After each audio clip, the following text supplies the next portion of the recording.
तो alpha decay किसको कहते हैं? देखो इक्वेशन देखो, मैं ऐसे ही बताऊंगा आपको, पहले इक्वेशन बताऊंगा फिर क्यू वैल्यू निकालेंगे, ठीक है? फिर एक एग्जांपल भी लिखा दूंगा इसका, ठीक है? तो देखो आप कैसे न्यूक्लियर रिएक्शन को लिखना भी सीखो बेटा। कौन सी चीज कांस्टेंट रहती है इसमें? एलिमेंट थोड़ी नहीं इक्वेट करने की, इधर जितने हाइड्रोजन है इधर इतने हाइड्रोजन होने चाहिए।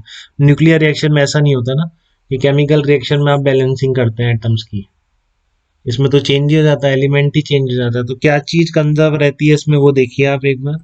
जैसे मान लीजिए आपकी ये इसका अल्फा डिके हो रहा है, अल्फा पार्टिकल एमिट होके ये एक नए न्यूक्लियस में कन्वर्ट हो जा रहा है, वही अल्फा डिके है आपका।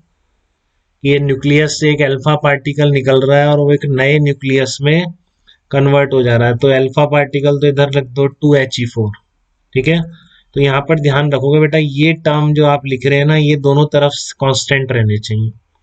नंबर ऑफ प्रोटॉन्स चेंज नहीं होते हैं, मास नंबर चेंज नहीं होता, ये कंजर्व रहना चाहिए न्यूक्लियर रिएक्शन, ठीक है? जैसे इसके पास 2 आ गए इधर, तो अब जो आपका बनेगा नया न्यूक्लियस, लेट से वाई बन रहा है, यहाँ पे इसको डॉटर न्यूक्लियस बोलेंगे, ठीक है?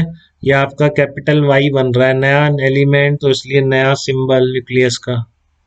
यहाँ पर 2He4 है, तो यहाँ कितना आएगा? Z-2 आ जाएगा, और यहाँ पर कितना आ जाएगा? A-4 आ जाएगा। ये ऊपर सम न्यूक्लियर रिएक्शन में कांस्टेंट रहना चाहिए, नहीं तो फिर वो गलत हो जाएगा, ठीक है ना? आपका जो प्रोटॉन्स हैं और total number of protons plus mass number, ये आपका कांस्टेंट रहना चाहिए। ये आपका पेरेंट न्यूक्लियस हो गया, क्या बोलेंगे इसको? ये आपका पेरेंट न्यूक्लियस हो गया। ये जो बनेगा ये आपका डॉटर न्यूक्लियस कहलाता है, ठीक है? ये आपका क्या कहलाता है? हीलियम न्यूक्लियस है, जिसको आप क्या कहते हैं? अल्फा पार्टिकल कहते हैं। तो ये किसी एलिमेंट एक्स की बेटा अल्फा डिके की रिएक्शन, ठीक है? क्यू वैल्यू इसमें कैसे निकालेंगे? तो क्यू वैल्यू देखो क्या आएगी, Q value of the nuclear process. तो क्यू वैल्यू आप क्या निकालेंगे? मास का डिफरेंस निकाल के बाइंडिंग एनर्जी से निकाल सकते हैं, या फिर अभी मास डिफेक्ट से मैं लिख के बता रहा हूँ बेसिक, ठीक है? तो मास डिफेक्ट से आप कैसे लिखेंगे? ये देखो डेल्टा एम इंटू सी स्क्वायर से लिख रहा हूँ इसका मास। देखो क्या इक्वेशन बनेगी वो समझ लो आप एक बार। ये मैं एटॉमिक मास लिख रहा हूँ बेटा, ठीक है ना? ये क्या लिख रहा हूँ मैं? एटॉमिक मास लिख रहा हूँ, mz(x) से लिख दिया मैंने, ठीक है? माइनस इधर क्या है? एटॉमिक मास, ये एटॉमिक मास है, z माइनस, मैंने बताया ऐसा सिंबल हमेशा एटॉमिक मास के लिए यूज करो। ये सब के एटॉमिक मास है, तो यहाँ तो न्यूक्लियस के मास आने चाहिए थे, एटॉमिक मास कैसे आ गए? आपको दिक्कत तो नहीं है? इंटू सी स्क्वायर, ये एटॉमिक के मास कैसे आ गए? तो क्लियर है बेटा, कट जाएंगे ना दोनों तरफ से, ठीक है ना? इसमें से आप न्यूक्लियस का मास लिखोगे और कितने इलेक्ट्रॉन माइनस करोगे? z इलेक्ट्रॉन माइनस करोगे। इसमें आप कितने इलेक्ट्रॉन माइनस करोगे? यहाँ से Z-2 करोगे, यहाँ से आप 2 करोगे, तो Z-2 प्लस 2 कितने हैं? वही Z इलेक्ट्रॉन माइनस कर रहे हो, तो माइनस जेड एम ई यहाँ पर आएगा, ये माइनस साइन है तो यहाँ प्लस जेड एम ई बन जाएगा, और फिर से वो कट जाएगा, ठीक है?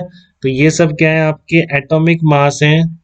और ध्यान से देख लो आप इनका बिल्कुल मास, न्यूक्लियस मास, इस न्यूक्लियस का मास माइनस इन दोनों न्यूक्लियस का मास ही कर रहा हूं मैं, बट क्या लिख रहा हूँ? एटॉमिक वेट लिख रहा हूँ, क्योंकि इलेक्ट्रॉन्स के मास ऑलरेडी कैंसिल हो जाते हैं इसमें से। तो जेड एम एम क्या कहलाएगा? तो ऐसा नहीं है कि आपको यहाँ पे केवल न्यूक्लियस के मास ही लिखने, आप एटॉमिक मास लिखिए डायरेक्टली, जो गिवन है आपको अपने आप कैंसिल आउट हो जाते हैं, नेगलेक्ट मैंने नहीं किया। अरे यार वॉइस को क्या हो गया? रुको एक सेकंड रुको, फिर अपना हो ही गया बस। अब ये आपका एटॉमिक मास ऑफ वाई आ गया, ठीक है? और ये क्या आ जाएगा आपका? 2He4, ये आपका क्या आ जाएगा? एटॉमिक मास ऑफ हीलियम आ जाएगा, एटॉमिक मास ऑफ, हाँ बोलो बेटा, हीलियम आ जाएगा। अब क्लियर है? अब आ रही है?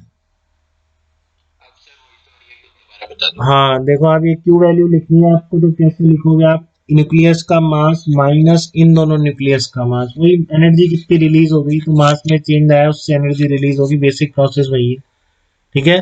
बट यहाँ पर मैं ये जो लिख रहा हूँ ये न्यूक्लियस के मास नहीं है, ये क्या है? एटॉमिक मास है, जेड एक्स से Z-2 Y A-4, ये सब इनके क्या है, एटॉमिक मास है। ठीक है, एटॉमिक मास क्यों लिख रहा हूँ, मुझे न्यूक्लियस के मास लिखने थे। एटॉमिक मास इसलिए लिख रहा हूँ क्योंकि यहाँ पर आपके इलेक्ट्रॉन्स क्या है, ऑलरेडी कैंसिल आउट हो गए, देख लो आप।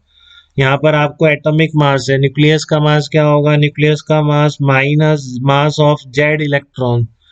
तो इधर कितने आएंगे, minus mass of Z-2 minus mass of 2 electron, तो Z-2 प्लस 2 जेड ही आ गया। तो इस तरह से अपने आप इधर माइनस जेड एम ही आ रहा था, इधर प्लस जेड एम ही आ रहा है, तो इलेक्ट्रॉन वाला कैंसिल आउट हो जाएगा। ठीक है, तो इसमें आप ध्यान रखेंगे, मैं लिख रहा हूं यहाँ पर mass of electrons already gate cancelled, mass of electrons get cancel, mass of electrons get cancel. तो ये अल्फा डीके होता है, बीटा डीके अपन नेक्स्ट लेक्चर से पढ़ेंगे। ठीक है, यहाँ तक कोई